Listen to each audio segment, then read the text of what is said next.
Uh-oh. All right, it is where are we? The 12th. What are we on the 12th of May 2022? And there is blood in the streets. And of course, there's blood in the equity streets and the future space and equities. It's all a shit show right now.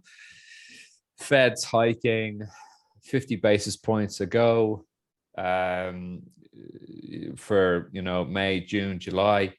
And I'm just trying to load some days here on Luna, but we don't really have to load it up now to show everyone. But I'm joined by Mr. Shrebby.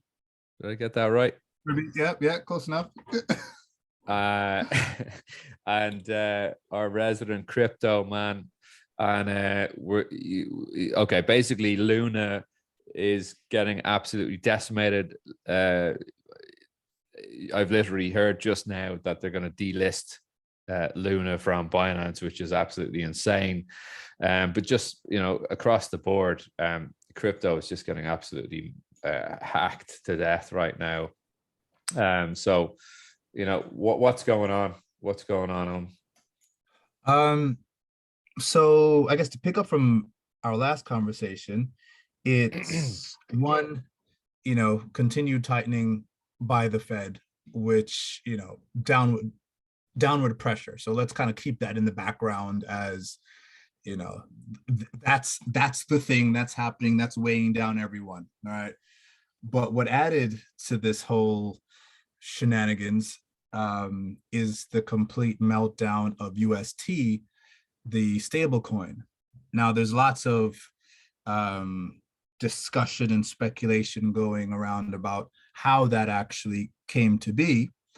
But, parking that for a moment, what's happened is that the Luna stablecoin and therefore the Anchor protocol, which is kind of, I think it's the largest lending protocol out there by volume, by assets, not assets, by assets in this platform, has melted down to dust. The UST stablecoin.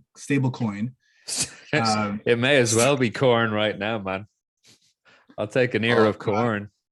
I don't want to laugh, but gosh, it's such a bad situation. So the OC stablecoins melted, right? It's fallen way off of its peg.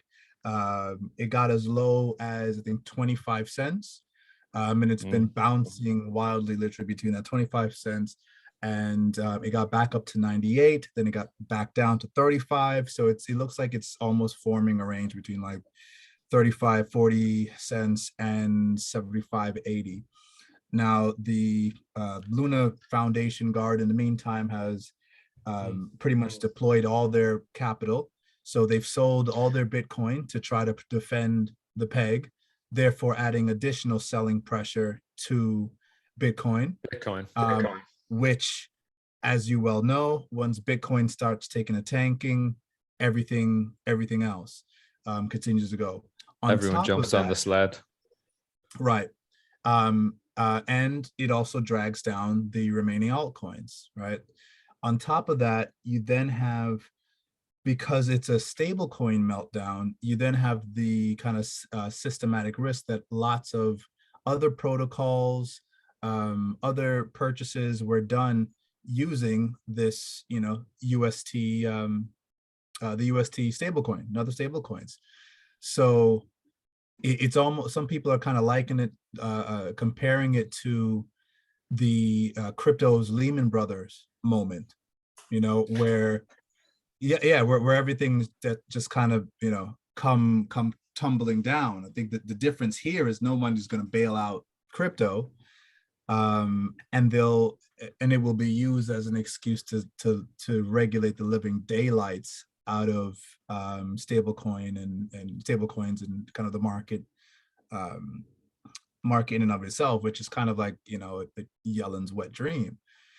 So it's really bad. And I think all jokes aside, there are a lot of people out there who were heavily invested in Luna, in UST, were heavily using the platform, have, were leveraged and were, Oh, they were so leveraged, man. Everyone in there is yeah, so leveraged. It's yeah. insane.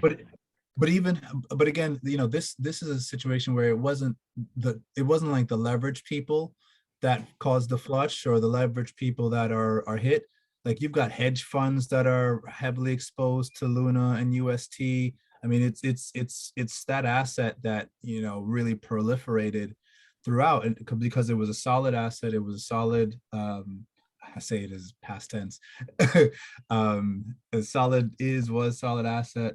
It made it onto just about everyone's balance sheet, and I think there's this, the mechanism that I think triggered a lot of it, was some really was a very, was a kind of a handful of very large, withdrawals from the Curve finance pool, and again some shorting of Bitcoin. So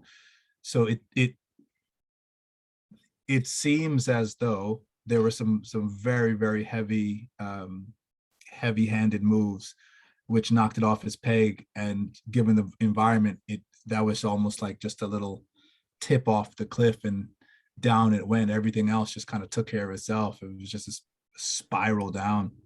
Yeah.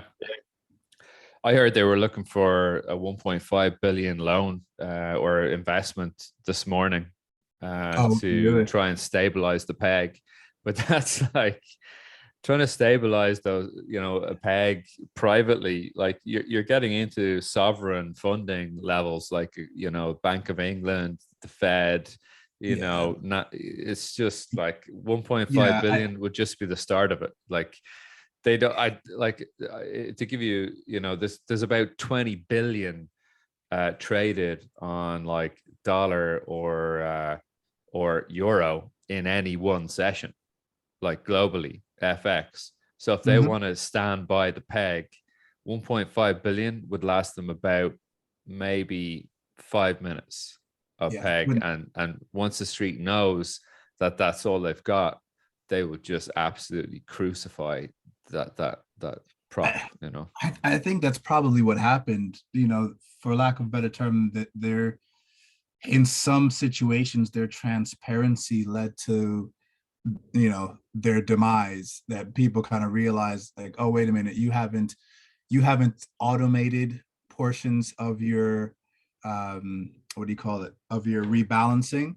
Oh, okay, that means there's an opportunity for some arbitrage here, if I've got, Mm. big enough money to move the markets. And potentially that's what triggered the cycle. And then people got hold of it, realized, oh, wait a minute, I can make some arbitrage off of the Luna, the UST depegging. So people are Yeah. starting, people started to trade UST. To be perfectly honest, I as did I, and the UST volatility trade has been okay. I'm up from where I started, but my UST holdings are still, probably right now we're looking at, what is it? Yeah. Uh, Oh, oh no, putting up, that's Bitcoin. this is Bitcoin. I actually can't get Luna up now. Hold on. Well, Probably because not they're even Luna. delisting it. Yeah. So UST right now, the stable coins at 42 cents. Um, I lie, 40 cents. Um, and Luna, last I checked, is under a penny. It was Oh my god. it was not 7 cents. And Speaking of ultra low cap stuff like that, did you see what happened on H bar yesterday? Did you I see this did not. activity here? No, no, So no, this no. range, see this range that we've been tracking since, I don't know, January 2021. Oh, see. Actually, no, since March 2021. And look what happened within. We went down to a 10-second view on this yesterday, and this all burst down, happened all within 10 seconds to the bottom of the range, then just whipped right back up. So there are buyers here. This is not a mistake on the data. This did trade. 168s down the bottom here. It's like 0.000000168. So Kevin O'Leary is certainly going to either be loving, he's going to be buying a lot more, or really, looking for an exit there. But Yeah. thought that was pretty crazy. Yeah. So where from now? I mean, we, like, look at XRPs, a lot of these ranges that really, I like these prices. I mean, I know it's going to sound lunacy, but I think it's been a long time coming. It's been since Jan, Feb, March 2021 coming on these prices. The bottom of the range, I thought it would be defended. It has been well defended today on Stellar, for example. We have a whole load of these types of ranges. H bar, you see, was defended there. These are all daily bars. Doge, obviously, look, giving it up this week so far on the bottom of its range at spot 10.50s to the euro. Stellar, or sorry, not Stellar, but Ethereum, giving it up on this trend, coming into what I think is a really nice baseline, 1954 to the USD. But still holding up pretty well. Yeah. Comparatively. Yeah. So, I mean, we could look at charts all day long, but coming back to the chat, I mean, do you think that this is just, I mean, personally, I think this is going to be one of those opportunities where a whole lot of people are going to load up, get long. Now on Luna, no. But on the big boys like Bitcoin, Ethereum, Cardano, stuff like that, I think, here's Mr. Oliver Etherington, how's it going? And for the big markets like that, I think it is going to, they are going to be buying value here. Yeah, I mean, these are the times that people are really waiting for. This is the stuff that you really want if you got cash on the sideline, and you're seeing lows like multi-year lows, especially being defended. That's where you want to have your orders sitting down. Like I think we're starting to see the beginning of what a true crypto bear market actually looks like proper capitulation. And I think they're going to be a lot of these tokens that you never hear from again. Luna's probably going to be one of them.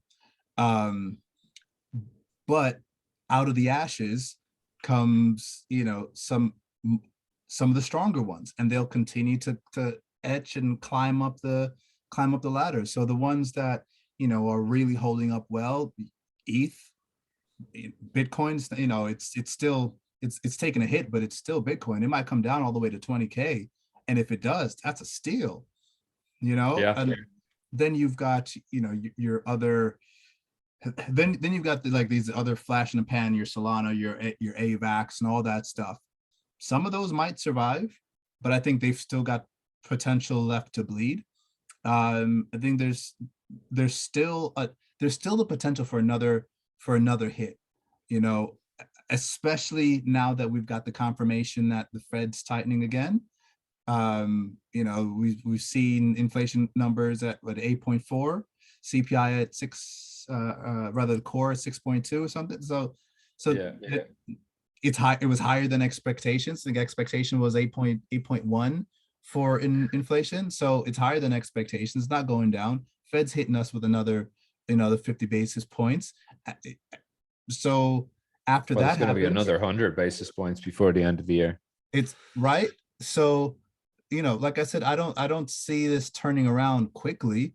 But I do see it as a buying opportunity for those with cash on the side. And I suspect that a lot of those lower bound ranges are going to not only get tested again, we might see some wicks below them, but I think there's probably a couple of months where, they get range bound in those lower areas, in those lower historical value areas where people have plenty of time to pick up some bags and pick up some solid coins on the cheap. It's just making sure that you pick up the ones that aren't turning to dust like Luna. Yeah, well, stay with quality. So stay with quality. Ollie is rarely seen, often heard, and he's obviously jumped on here. Ollie, What's Yeah. your view? Well, I was just going to ask, how much Dogecoin are you still holding?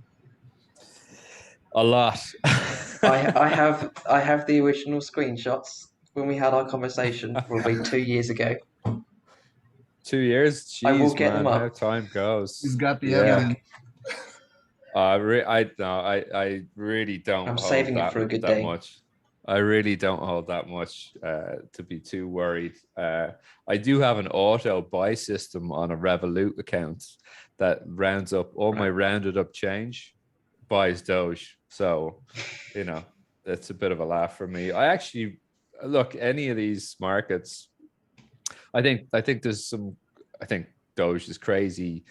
But look, if Elon loves it, I'm gonna take a punt on it. I mean, literally Yeah. not that much in it, but enough. I mean, I was actually up at 1.3500% on it. So I thought, you know what, this is an absolute flyer.